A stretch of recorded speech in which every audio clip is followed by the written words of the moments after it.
Hey there again, everybody. How's it going? How's your day going? How's your week, your month, your year? How much bullshit have you been through? And, how good or bad are the times right now?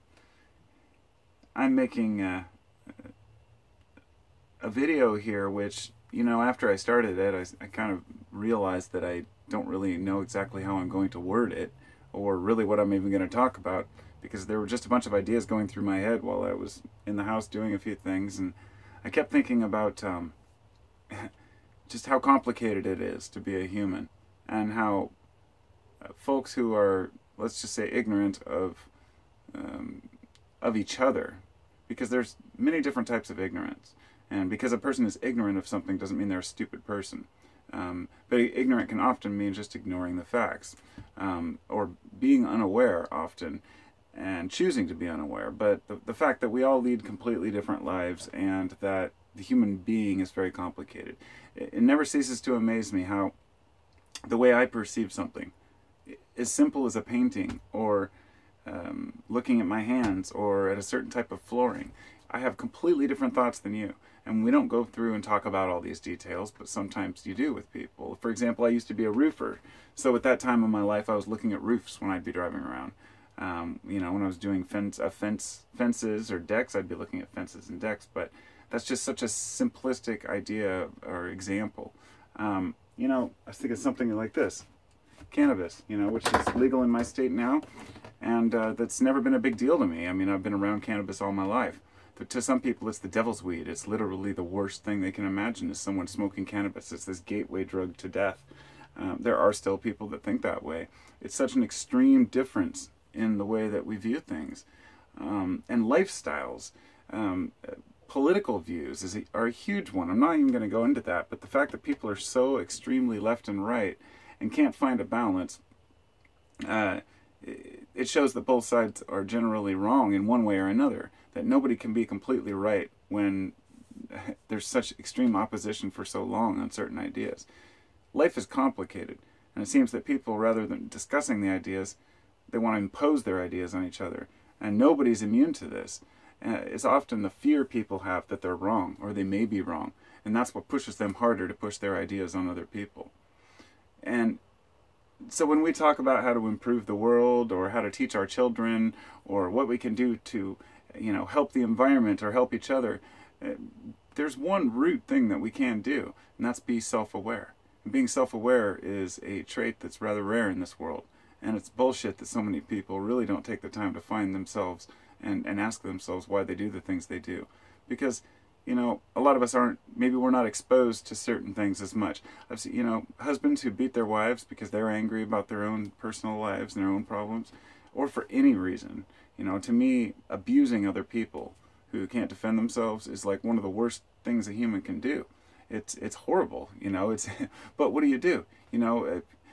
People have these primal urges to just defend themselves against even words. It's pretty absurd sometimes, and people take it to extreme levels, and when other people are hurt by it, that's a problem. But beating your children, that kind of thing, I'm not just talking about spanking or punishing, I'm talking about abuse. And there are a lot of people out there who abuse others, and to me that shows that there's a huge segment of society that is so immature that in their how they've learned to respond to one another, that they never grew up, that it makes it hard to have hope for mankind as a whole. But I think that overall we're progressing towards at least a little bit of respect for one another. The realization that life is tough for everyone. And it's not just abuse, it's like I made a video earlier about racism, and it probably should have been more about bias, or in general, because I didn't want to get too far into the details on that one, but our bias, a lot of it's subconscious, but also a lot of it's conscious. My kids have never been afraid of anybody of a different color or a different, religion. It's just as we get older, we start to protect our own ideas, and we're taught certain things, and we have certain experiences that lead us to feel a certain way about everything in life. And that means everything we look at, all different types of food that we're interested in, what types of art we like, the way we're influenced to treat one another. And so I think that crucial aspect that we need to work on, consistently, is treating each other with respect. Trying not to judge. It's one of the hardest things for people to, I've been judged so much in my life by snotty rich people, let's say. Or, I've always been the guy who, I guess I kind of dress haggard regardless of how much money I make or whatnot. I'd be one of those, raggy, tight-eyed millionaires if I was a millionaire, because I just don't have anybody to impress.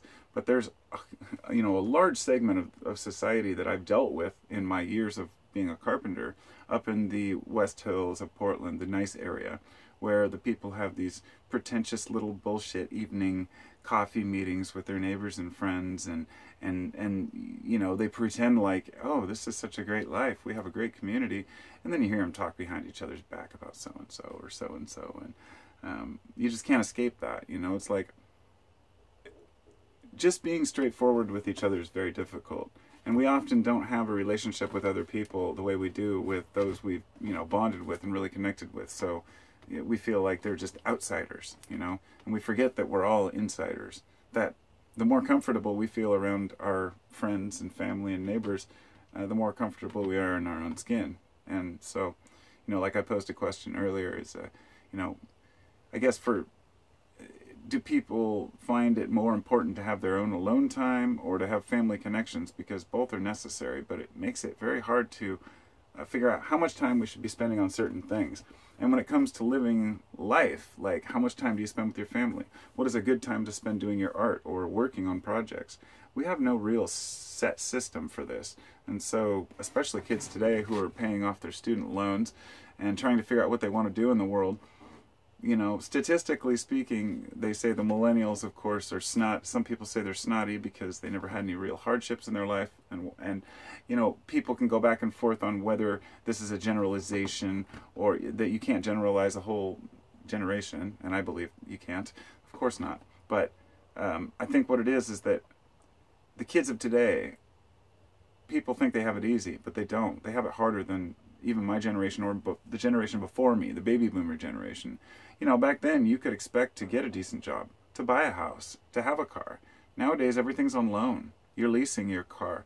You're trying to make payments on a house or just renting a room. It's becoming harder to live, and wages don't increase with, inflation. I mean, we're living in a mess right now. So we have this false paradigm, this structure of society that we've created, or that they've created, that we're forced to live in. And a piece of our heart, many of us want to step away from it all and abandon the whole thing. Don't want anything to do with it. And then something within us says, but you have to live in it. So you have to find some way to deal with it. You have to find some way to either cope or ignore it or dive head first in. And some people take it to the extreme. They want to protest everything that they think is wrong. Other people think it through and think, well, maybe this is worth fighting for, and they stick to one particular thing. Other people just put blame on others, and say, oh, well, the problem is the Mexicans, they're taking all the jobs, or the government, they're killing us all off. And, all this shit aside, people have to stop the victim mentality. It's got to end. And that is the other half of it. One is taking responsibility and becoming self-aware, and the other half is eliminating the victim mentality that we have. To stand strong for what you believe in. Don't expect people to stand up for you. Learn to stand up for yourself, because it's a very important lesson. I mean, people kind of scoff, and would laugh at maybe in generations past, parents teaching their kids to fight, and some of the parents of today would say, oh, I'm not going to teach my kid how to fight. You think, well, it's a metaphor. It's not really about learning to physically fight. It's about learning to defend yourself in one way or another. So if you're not going to teach your kid to fight, you better damn well teach your kid how to speak well, because it's a brutal world out there, regardless of our fairy tale example of what we'd like it to be. So while I hold out hope for a good future for my kids, I also realize that it's up to all of us to instill that idea that we have to know ourselves, be honest with ourselves. Don't let people cheat at games. No fucking participation trophies for just playing a game. People need to get back to the basics. Competition is part of life. It is part of every species. Humans are no exception, and no matter how much we may want to think that we can just pass everything around and share it, it has to be willing. And so that's the thing. There can be no forced speech, no forced, I should say no forced suppression of speech, as well as no forced speech. You know, not bearing false witness on anyone, having an honest society where people actually give a shit about one another. And maybe that's a pipe dream, and maybe that can only happen in small communities. In fact, that's kind of what I've always believed, that the larger something gets, the more corrupted it becomes, the more the parts fall apart, and that's, you know, a society is no exception. And we're living on in kind of a joke, a facade of a system right now, while we're trying to learn things that we could actually utilize in any system. Meaning, if everything fell apart today, where would we stand? You know, if you base everything in your life on the system that you live within, you're missing the big picture, because you have to be able to rely on yourself. You're not your job. You're not your car. You're not your house. You're not your friends. You are yourself, and you have to make the most of it. And nobody's perfect. I make a lot of mistakes. Fuck up all the time. We all do. And we take accountability for that.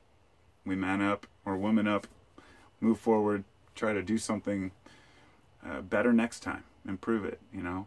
But instead of fighting amongst each other and picking and prodding at each other, it's really important to realize that it's more crucial that we see the similarities than the differences, and to really talk about the issues and get them out in the open, and stop being a bunch of wusses. Peace.